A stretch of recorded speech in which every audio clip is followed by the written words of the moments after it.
Bravo Touadéra, bravo professeur Touadéra. Tous les panafricanistes te soutiennent. C'est l'heure de montrer son vrai visage en te soutenant.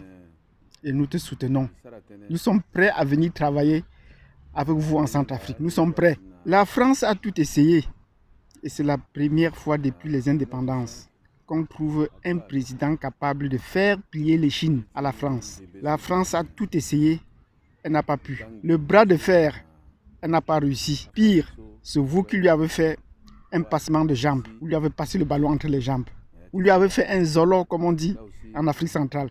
Vous lui avez fait un zolo. En battant la France sur le plan diplomatique, en contrôlant les accords, en résistant à l'appui à la rébellion et en manifestant votre désir de contrôler, de conduire la paix en Centrafrique une fois pour toutes. Vous avez prouvé que vous étiez un grand président. Et c'est la raison pour laquelle nous vous exhortons à pouvoir prendre un troisième ou un quatrième mandat. Sinon, ce serait peine perdue. La France ne va rien lâcher. À tous ceux qui nous écoutent, vous qui vont écouter cette vidéo, que pensez-vous que la France peut faire d'autre? Dites-nous ça dans les commentaires et suivez cette vidéo jusqu'à la fin parce que nous allons à la fin vous dire ce que la France peut faire d'autre. Sur ce, je vous donne rendez-vous dans un instant.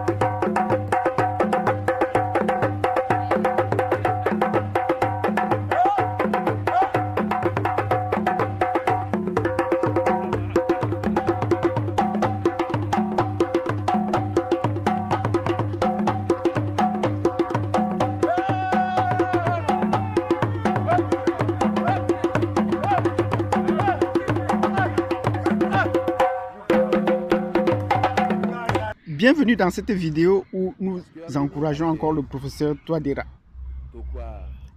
Bravo professeur Touadéra. Pour l'affront, vous lavez l'affront des Africains face à la France. Vous lavez l'affront des Africains. Voilà qu'après avoir soutenu la rébellion à corps et à cri, et pour cela on devait lui porter plainte à la France pour apologie au terrorisme. On a traîné les gens devant les Africains, devant les tribunaux pour cela. Donc ici, les Africains devaient également profiter de la situation pour dire apologie à des rébellions en Afrique, apologie à la rébellion en Centrafrique. Et on devait porter plainte à la France pour apologie aux rébellions en Afrique. Malgré cela, la France ne s'est pas arrêtée. Elle a continué à mener un lobbying diplomatique de nuisance auprès de la Centrafrique, en commençant par ces médias qui ont propagé les mensonges partout sur la Centrafrique, montrant que le président a été mal élu. Même après cela, ils disaient toujours que le président ne contrôle qu'une partie du territoire. Aujourd'hui que le président contrôle tout le territoire, ils ne disent plus rien. Et après avoir chassé les rebelles des principales villes, voilà que la presse française vient dire que le président a des défis à relever. On se pose lesquels défis? Ayant échoué sur tous les plans et en poussant même les organisations internationales à couper les vivres frais, à geler les avoirs des autorités centrafricaines, la France maintenant passe à un coup de lâcheté. Oui, la France approche un coup de... Elle n'a peur, elle n'a plus honte. La France n'a pas honte. Elle passe à un cours de lâcheté. La lâcheté en envoyant des mercenaires armés. Il faut faire très attention avec les Français. Les Français sont tous des crapules. Vous avez vu pour le cas le plus récent, quand on arrête un soi-disant journaliste français lourdement armé, imaginez-vous. Pour petit rappel, et j'aime bien faire des rappels, il y avait en Afghanistan quelqu'un qu'on appelait le commandant Massoud, qui tentait de réunir toute la population pour aller contre l'invasion américaine. Le commandant Massoud. Qui sont ceux qui l'ont tué? C'est encore les journalistes français. C'est les journalistes français qui ont tué le commandant Massoud. Ici encore, je vous dis, les Français sont des crapules et il faut s'en méfier en République centrafricaine. La population même doit s'en méfier, que ce soit des touristes, des militaires et de tout autre. Il serait même souhaitable qu'on leur empêche, qu'on leur empêche pas, mais qu'on fasse un boycott de tout, qu'on leur vend plus rien. aucune amitié, rien avec les militaires installés là-bas. Donc voilà ce que nous disons dans cette vidéo, c'est très important. La population, chacun doit se prendre en main et prendre les distances contre la France. Donc après avoir tout essayé sur le plan africain, sur le plan international, sur la diplomatie, les finances, et dès qu'elle parle d'asphyxier le pays, on ne va plus. Elle annonce ce qu'elle va faire, on ne va plus payer les salaires pour mettre la panique. Le président continue à rester serein, il ne s'agite pas. Mais nous lui disons d'être très prudent, au point même d'éviter des interviews avec la presse française. Éviter toute interview avec la presse française. Qu'est-ce qui reste maintenant à la France après avoir tenté un coup pareil? Après avoir humilié un Français, un rebelle français, une crapule française passant pour un journaliste, un mercenaire français. C'est la première fois, je vous l'ai dit, c'est la première fois qu'un mercenaire français est arrêté sur le territoire africain. C'est la première fois. Des mercenaires français viennent se balader en Afrique, organisent des coups d'État et même dès qu'on les arrête, on les fait sortir par la petite porte et ils sont extradés. Et pour la petite histoire, rappelez-vous de l'histoire de Bob Denard. Bob Denard qui organisait des coups d'État dans les pays de l'ouest de l'Afrique de l'Ouest, au Bénin, au Togo, il est passé au Niger, partout. Chaque fois qu'on l'arrêtait et que son coup d'État échouait, il s'en allait ailleurs.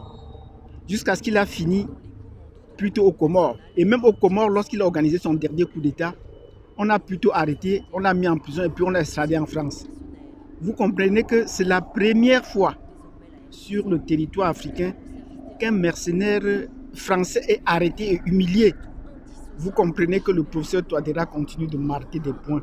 Je vous ai également dit que dans le camp de Boko Haram, armé par les Français, l'armée camerounaise avait arrêté 7 mercenaires français, seuls soldats français dans les rangs de Boko Haram. Un coup de fil de l'Élysée a permis qu'on les libère. Et ils sont partis, on ne parle plus de ce dossier. Donc nous disons bravo au professeur Touadéra qui expose l'état de la France.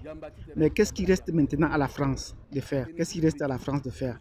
Pour en arriver là, c'est le dernier point, nous disons au professeur Touadéra d'être prudent, de ne plus accorder des interviews à la presse française et surtout de ne pas aller au sommet, de ne pas aller au Togo, ni d'envoyer des représentants ou d'envoyer un petit ministre là-bas. Qu'elle évite les autorités françaises de près ou de loin. Maintenant que les Français ont tenté un coup de force sur le plan force, ils n'ont pas réussi, sur le plan diplomatique, ils n'ont pas réussi, et même sur le plan économique, ils ne vont pas réussir, les Français ne vont rien négliger. Et la lâcheté dont nous parlions va consister maintenant à l'empoisonner. Comment est-ce qu'ils vont faire pour tuer le président Touadéra? Puisque l'armée russe veille au grain. Les Russes veillent au grain. Donc la seule façon maintenant de l'atteindre, ce serait par un poison, de quelque façon que ce soit. Donc nous invitons le professeur Touadéra à être très prudent, ainsi que son entourage à être très prudent. Les Français en ont déjà fait pareil ailleurs. Et vous vous rendez compte, nous viendrons dans une prochaine vidéo vous expliquer, pour que vous voyez, pour que vous compreniez comment est-ce qu'au courant de cette année, depuis 2020 jusqu'à aujourd'hui, on a eu à perdre 88 hauts dignitaires en Afrique, des présidents en exercice, des premiers ministres, des anciens présidents qui ont perdu fonction, des rois et des dignitaires qui sont morts, qui ont été tués, de quelque façon que ce soit. Et la France, qui est la garante de la sécurité de l'Afrique, semble être silencieuse. Non. Le regard se tourne vers la France. Nous reviendrons dans une autre vidéo pour en reparler. Parce que même la mort du roi des Zoulous et de la princesse et de la reine, la France n'est pas innocente dans ce coup.